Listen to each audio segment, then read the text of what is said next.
¿Conoces la verdadera historia de Santa Claus? Pues prepárate, porque en este video te voy a contar cosas que en ningún otro canal vas a poder conocer. Pero eso no es todo. Además voy a contarte otra terrible verdad. La de que en muchos países los niños escriben cartas a Santa, Papá Noel o a los Reyes Magos, dependiendo de las costumbres locales. Pero, atención, debes enseñarles a escribir las cartas con amor y respeto. O de lo contrario, puede que no lleguen a las manos de Santa y que esta Navidad reciban algo cocido en el mundo del ocultismo como la caja negra, acompañada de la visita inesperada de un ser tan oscuro que puede transformar la vida de tu familia en un infierno. ¿Están listos para un documental lleno de sorpresas y de nuevos conocimientos? Yo soy el documentalista y esto es Santa Claus.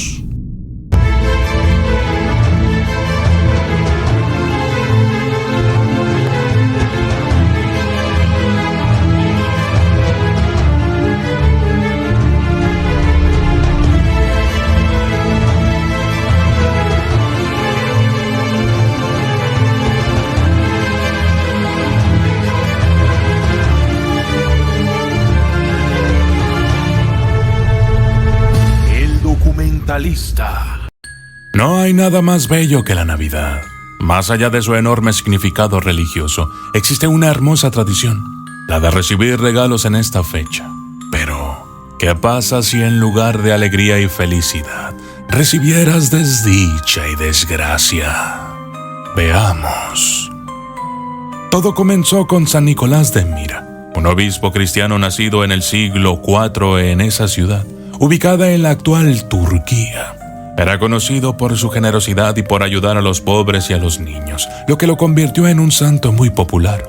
La leyenda cuenta que San Nicolás solía hacer regalos en secreto, incluso dejar monedas de oro en los zapatos de las personas necesitadas.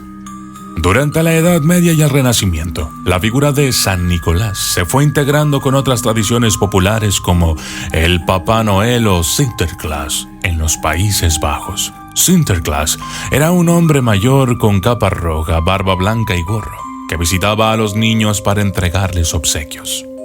Bien, a lo largo de estos siglos, la figura de Sinterklaas fue combinándose con otros elementos folclóricos como el hombre que castigaba a los niños malos, lo que influiría en la versión moderna de Santa Claus.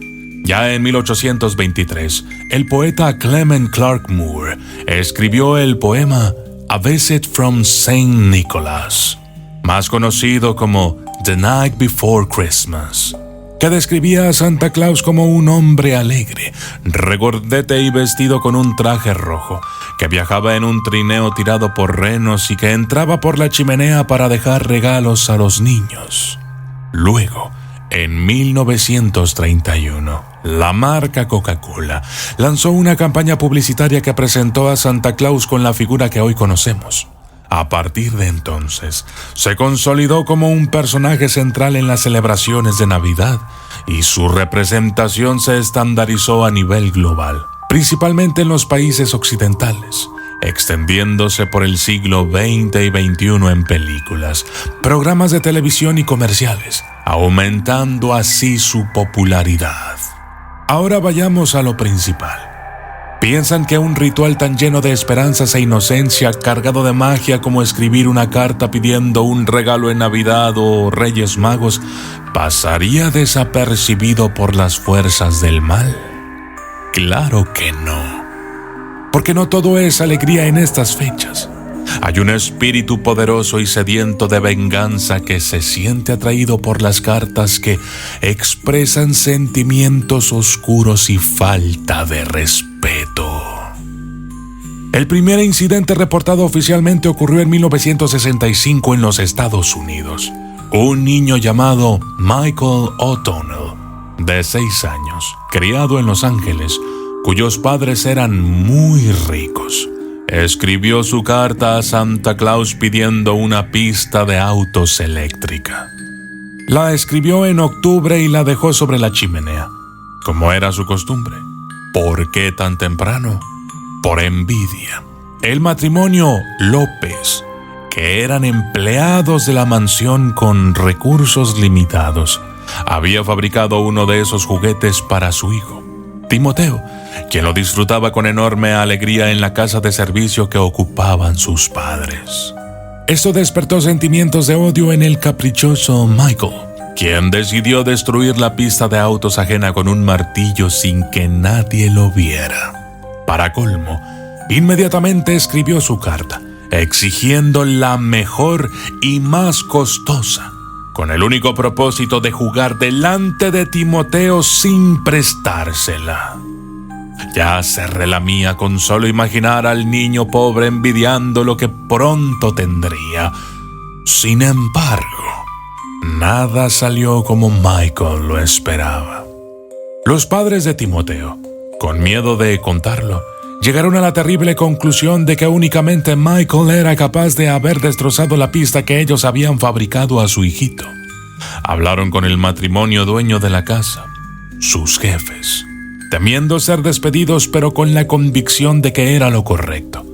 Para su sorpresa, los padres de Michael les creyeron sin dudar y confesaron que ya estaban hartos de los caprichos y malas conductas de su hijo, y que tomarían medidas ejemplares.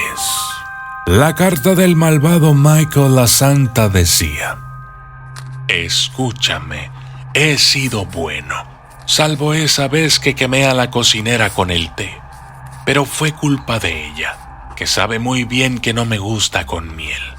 Quiero que me traigas una pista de autos eléctrica, la más cara y la más larga. Tiene que ser sí o sí mejor que la del hijo de los empleados. Yo soy un O'Donnell y no puedo estar al mismo nivel que ese harapiento de López. Luego, tráeme más cosas, pero asegúrame esa pista o estaré furioso toda la Navidad». Mientras tanto, el 20 de diciembre, Timoteo, el buen niño, escribió una hermosa carta a Santa que decía: «Lo que deseo esta Navidad es un par de zapatos nuevos para papá. Unos de cuero como los que tiene y tanto le deben gustar porque usa siempre los mismos y los manda a arreglar una y otra vez. Y también un vestido floreado para mamá. Ella tiene una revista y siempre mira a esa señora que hace películas y dice que un vestido así sería un sueño. Por último, tengo que hablarte de Sarah Phineas, una niña de mi escuela. Su mamá murió hace unos días en un accidente de un barco del que tanto se habla en la radio. Parece que se hundió sin dejar rastros y la pobre señora se ahogó. Así que está demasiado triste como para escribirte y quise hacerlo por ella. Si yo merezco algún regalo de tu parte esta Navidad, te pido que no me lo des a mí y que se lo entregues a Sara. De hecho, dale el mejor regalo que tengas, por favor. Ella es bondadosa. Siempre me convida medio sándwich cuando no tengo dinero para el almuerzo y nunca se burla de mí por ser pobre como los demás niños de este barrio». Esa Navidad, en la casa de servicio del matrimonio López, todo fue felicidad. La carta de Timoteo había llegado a destino y, bajo el árbol, para el asombro de los tres, había obsequios para cada uno. Un fino par de zapatos, un vestido que haría sonrojar de celos a la mismísima primavera, y el buen niño recibió una caja rectangular y pesada. En su interior había otra de noble madera de incienso con incrustaciones de mirra y repleta de símbolos antiguos. Al abrirla, encontró 12 monedas de oro, bien pulidas, gruesas y brillantes. La alegría fue inmensa. Con esa fortuna, al fin la familia podría alcanzar sus sueños, de dejar de servir en la mansión y poner una juguetería en el centro de la ciudad. Todos se arrodillaron envueltos en lágrimas para agradecer a Dios y a Santa por tan generosos regalos. Pero para Michael las cosas fueron muy diferentes. Se despertó y corrió escaleras abajo con la seguridad de encontrar bajo el árbol su tan ansiada pista de carreras y otros 15 o 20 regalos, como siempre. Pero, al llegar, lo que vio lo dejó totalmente sorprendido. Las esferas del arbolito estaban todas rotas, quebradas, y bajo el árbol había solo una caja negra, a la que, de momento, no podía acceder porque estaba descalzo y no podía atravesar el piso lleno de vidrios. Comenzó a gritar para despertar a todos, pero nadie venía. Ofuscado, corrió por la escoba y se abrió paso entre los vidrios. Tomó la caja, pero no podía abrirla. Intentó romperla a golpes y patadas, pero se fracturó un pie. La caja era de hierro forjado. Gritó y gritó, pero nadie acudía. Todo se oscureció como si fuera de noche, y las velas que decoraban la sala se encendieron. Michael dejó de chillar, espantado, cuando lo escuchó. Los golpes de pesados pasos que hacían crujir la madera. El pequeño cerró los ojos para no ver, pero una mano fría, con olor a azufre, le sujetó un párpado y se lo levantó con tanta fuerza que él salió corriendo para refugiarse en un rincón, llorando. ¡Mírame!, le gritó ese espectro con voz infernal. Michael obedeció. Frente a él estaba un hombre alto y corpulento de barba larga y negra, con un antiguo sombrero de nieve. Sus ojos blancos y hundidos le daban un aspecto cadavérico. Cualquiera diría que ese había muerto congelado hacía años. Al costado llevaba un saco del servicio postal. Apuntó con su dedo a la caja negra y le ordenó: ¡ábrela y saca tu regalo!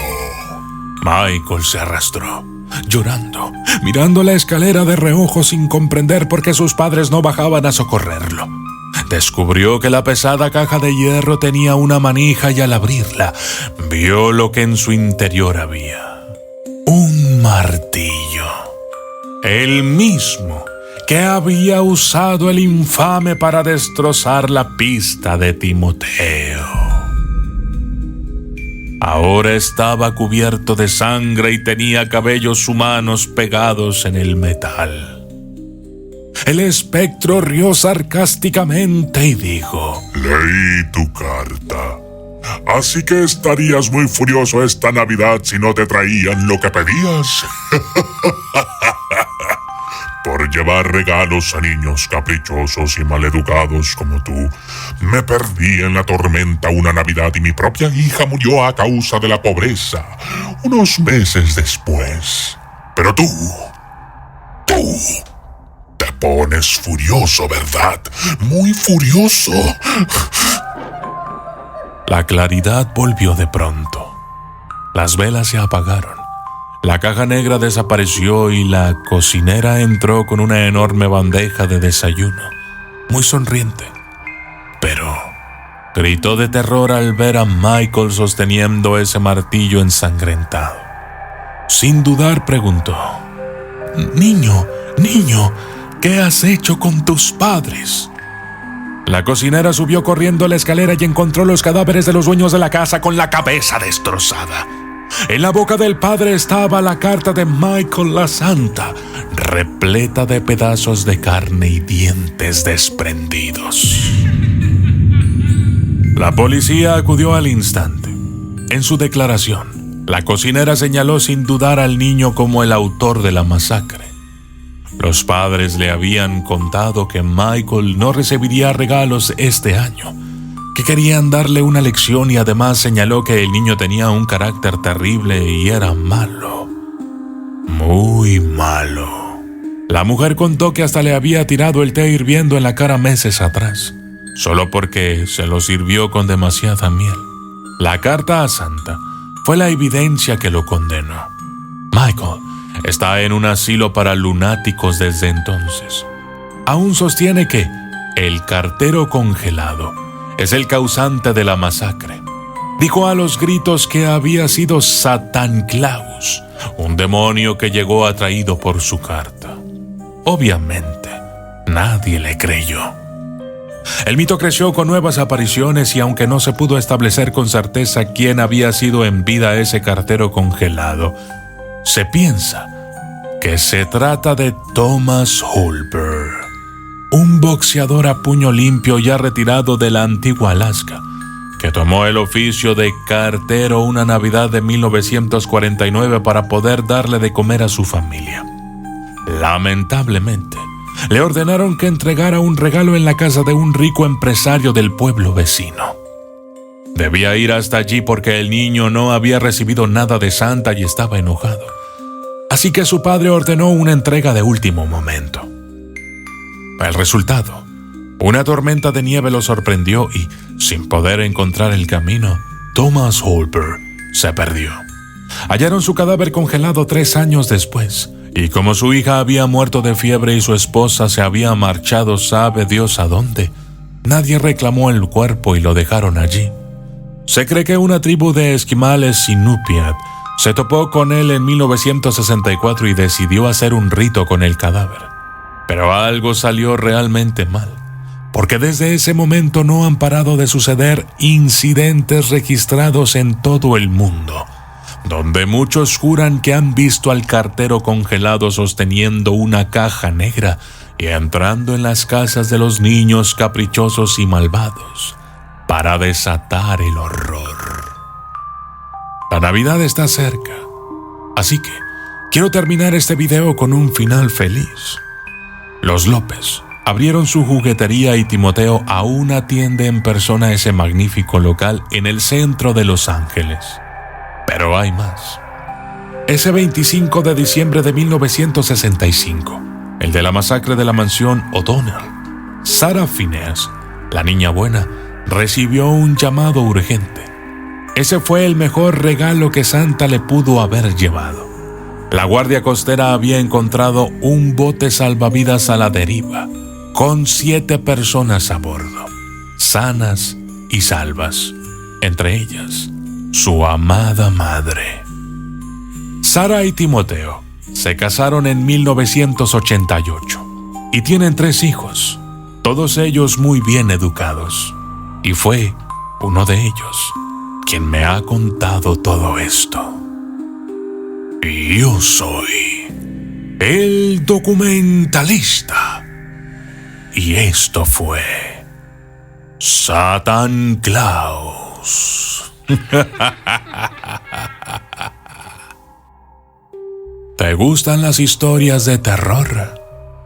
Pues esta Navidad aprovecha para regalarte o regalarle a alguien más mi nuevo libro.